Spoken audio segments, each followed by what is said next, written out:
Hi friends, നമ്മളിന്ന് മലയാളികളുടെ വികാരമായ മത്തിക്കറിയാണ് ഉണ്ടാക്കാൻ പോകുന്നത്.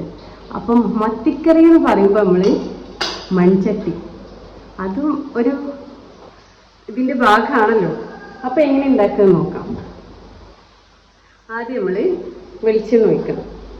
അപ്പം ഒരു നാടൻ സ്റ്റൈലിലുള്ള മീൻകറി ആകുമ്പോൾ നമ്മൾ എപ്പോഴും വെളിച്ചെണ്ണ തന്നെ ഒഴിക്കാൻ ശ്രദ്ധിക്കാം. അപ്പോൾ വെളിച്ചെണ്ണ കുറച്ച് അത്യാവശ്യം വെളിച്ചെണ്ണ ഒഴിക്കാം. വെളിച്ചെണ്ണ ചൂടായി വരുമ്പോൾ അതിലേക്ക് നമ്മൾ ഒരു 1/2 ടീസ്പൂണ് ഉലുവ ഇടാം.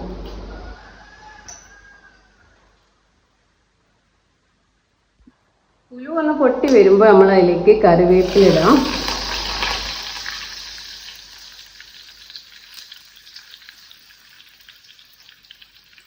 പിന്നെ ചതച്ച് വെച്ച ജിഞ്ചർ, ഗാർലിക്ക് ഒരു 5-6 അല്ലി വെളുത്തുള്ളി, പിന്നെ ചെറിയുള്ളി ഒരു 6 നമ്മളിതിൽ വലിയ ഉള്ളി ഉപയോഗിക്കുന്നില്ല, അതുകൊണ്ട് ചെറിയുള്ളി കുറച്ച് കൂടുതലായിട്ട് ഉപയോഗിക്കാം. പിന്നെ വെളുത്തുള്ളി അതേപോലെ ചതക്കാതെ ഇടാം. അപ്പോൾ അതിന് വേറെ ടേസ്റ്റാണ്. നമുക്ക് അതിനെടുത്ത് കഴിക്കുമ്പോൾ ജസ്റ്റ് ഒന്ന് വാടി വരുമ്പോൾ നമ്മൾ ഇതിലേക്ക് തക്കാളി ഇടാം. കൂടുതൽ ഉള്ളി വയറ്റാൻ നിൽക്കരുത്, ഉള്ളിൻ്റെ വേറൊരു ടേസ്റ്റ് വരും, കരിഞ്ഞ പോലെ തന്നെ. അപ്പം നമ്മൾ തക്കാളി ഇടാം. തക്കാളി ഒരു 2 എടുക്കുന്നത് നമ്മൾ മീൻ എത്ര ഉണ്ടോ അതിനനുസരിച്ച് എടുക്കുക. ഞാനിപ്പോൾ 5-6 മീൻ എടുക്കുന്നുള്ളൂ. രാത്രിയത്തേക്കുള്ള കറിക്കും വേണ്ടി എടുക്കുകയാണ്. നമ്മൾ ദോശയിലേക്കൊക്കെ ഉപയോഗിക്കുമ്പോൾ കുറച്ച് മതിയല്ലോ. ഇനി ഇതിലേക്ക് നമുക്ക് ഉപ്പിട്ട് കൊടുക്കാം. ഒന്ന് തക്കാളിക്കൊന്ന് പെട്ടെന്ന് വാടി വരാൻ വേണ്ടി ഉപ്പിട്ട് കൊടുക്കാം. തക്കാളി കുറച്ച് വഴണ്ട് വന്നതിന് ശേഷം നമ്മൾ ഇതിലേക്ക് ഒരു 3/4 ടേബിൾ സ്പൂൺ മല്ലിപ്പൊടി, ഒരു 1/2 ടേബിൾ സ്പൂൺ മഞ്ഞൾപ്പൊടി, പിന്നെ ഒരു 3 ടേബിൾ സ്പൂണ് മുളക് പൊടി ഒന്നിട്ട് വയ്ക്കാം. പൊടികളിട്ട് കൊടുക്കുമ്പോൾ നമ്മളൊന്ന് ഫ്ലെയിം സിമ്മിലേക്ക് ഇടുക. അതുവരെ ഞാൻ ഹൈ ഫ്ലെയിമിലാണ് ഇട്ടിരുന്നത്.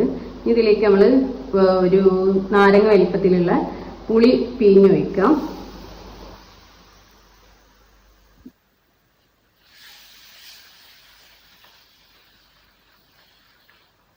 ഇത് നല്ല തിളച്ച ചൂടുവെള്ളം ഒരു ഗ്ലാസ് ഒഴിച്ചു കൊടുക്കാം.